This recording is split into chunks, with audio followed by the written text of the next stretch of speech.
नमस्ते। आज के इस मजेदार विश्लेषण में हम सीधे गोता लगाने वाले हैं एक बेहद दिलचस्प और सिर्फ 5 मिनट की शॉर्ट फिल्म स्क्रिप्ट में, जिसका नाम है दिल का रिश्ता। अब देखिए, ये कोई आम घिसी पिटी लव स्टोरी नहीं है। ये एक जबरदस्त उदाहरण है कि कैसे हाई क्लास सोसाइटी की उम्मीदें और बिल्कुल साधारण जमीनी जिंदगी आपस में टकराती हैं। इस छोटी सी स्क्रिप्ट में ये बहुत ही खूबसूरती से दिखाया गया है कि दिखावे की इस दुनिया और असली मन की शांति के बीच कितनी गहरी खाई होती है। तो चलिए बिना किसी देरी के इस पूरी स्क्रिप्ट की परतों को खोलते हैं और इसके असली मैसेज को डिकोड करते हैं। तो चलिए कहानी की शुरुआत इसी दमदार डायलॉग से करते हैं। कहानी का हीरो है आरव, 28 साल का एक बेहद अमीर बिजनेसमैन।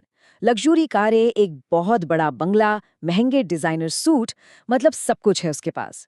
लेकिन उसके चेहरे पर आपको सिर्फ एक भारी तनाव और गजब की बोरियत नजर आएगी।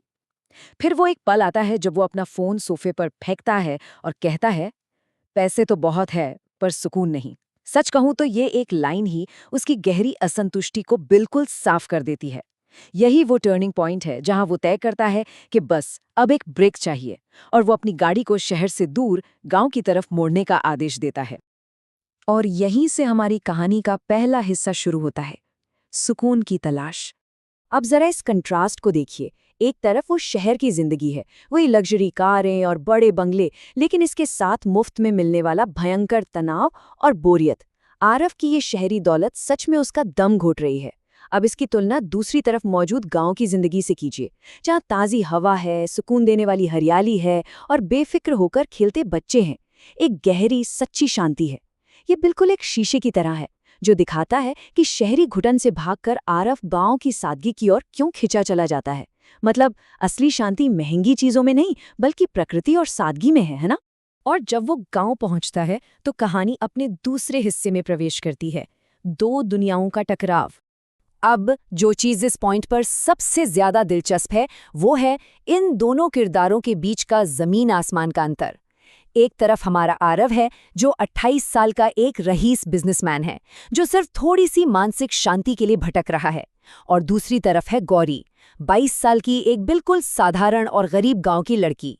गौरी जितनी भोली भाली है, उतनी ही ज्यादा मेहनती भी। घर चलाने के लिए वो मीलों दूर से पानी भरती है, सब्जियां बेचती है। आप देख रहे हैं, इन दोनों का बैकग्राउंड, इनका बैंक बैलेंस बिल्कुल अलग है, लेकिन फिर भी इनकी जरूरतें एक दूसरे को कितनी अच्छी तरह से पूरा करती हैं। और फिर ये रिश्ता बहुत ही तेजी से आगे बढ़ता है। देखिए, पहली मुलाकात तब होती है जब गौरी के हाथों से पानी का मटका फिसल जाता है और आरव उसकी मदद के लिए आगे आता है। फिर अगले दिन बाजार में जब आरव को एहसास होता है कि गौरी कितनी मेहनत से सब्जियां बेचकर अपना घर चलाती है, तो वो उसके सम्मान में उसकी सारी सब्जियां खरीद लेता है। और आखिरकार नदी के किनारे वो शांति का पल आता है, जहां आरव खुलेआम ये मान लेता है कि उसे गौरी की सादगी ने मोह लिया है।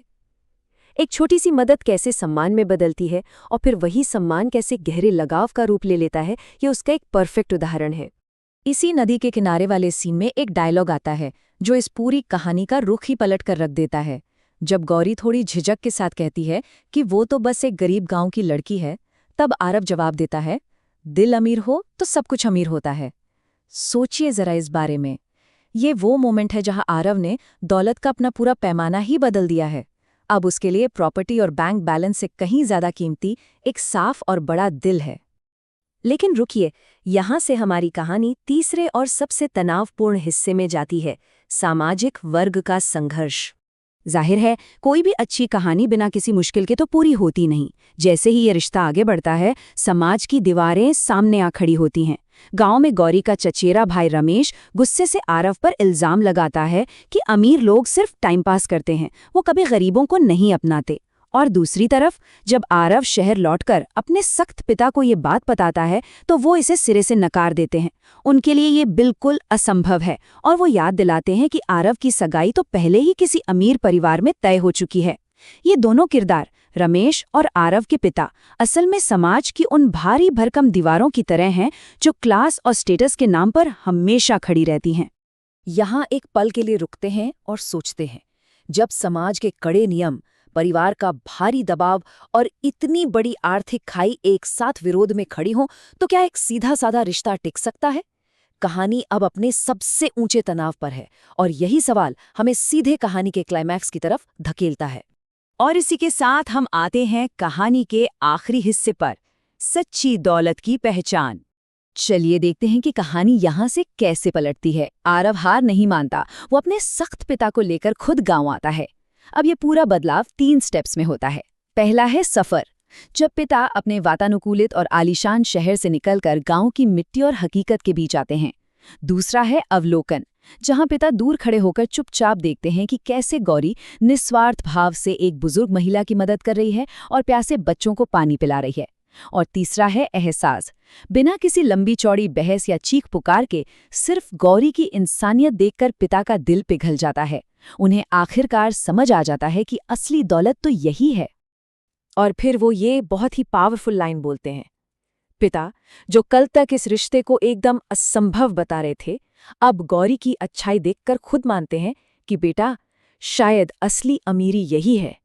उन्होंने जीवन भर जो स्टेटस और पैसा कमाया है, वो इस लड़की की निस्वार्थ दयालुता के सामने बौना पड़ गया है। ये एक लाइन कहानी की सारी उलझनों को सुलझा देती है। जब पिता खुद आगे बढ़कर गौरी का हाथ मांगते हैं, तो समझ लीजिए उन्होंने समाज की बनाई हुई उस क्लास की दीवार को हमेशा के लिए गिरा दिया है।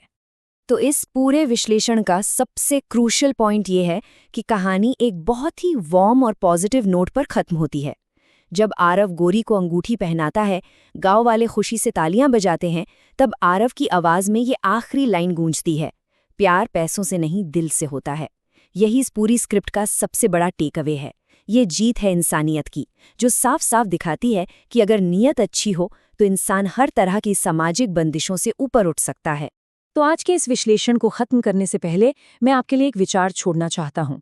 जरा सोचिए, रोजमर्रा की सफलता की इस अंधी दौड़ में हम कितनी बार इन भौतिक सुख सुविधाओं को ही अपनी मन की सच्ची शांति मान बैठते हैं। दिल का रिश्ता सिर्फ एक लव स्टोरी नहीं है, ये हम सभी के लिए एक आईना है।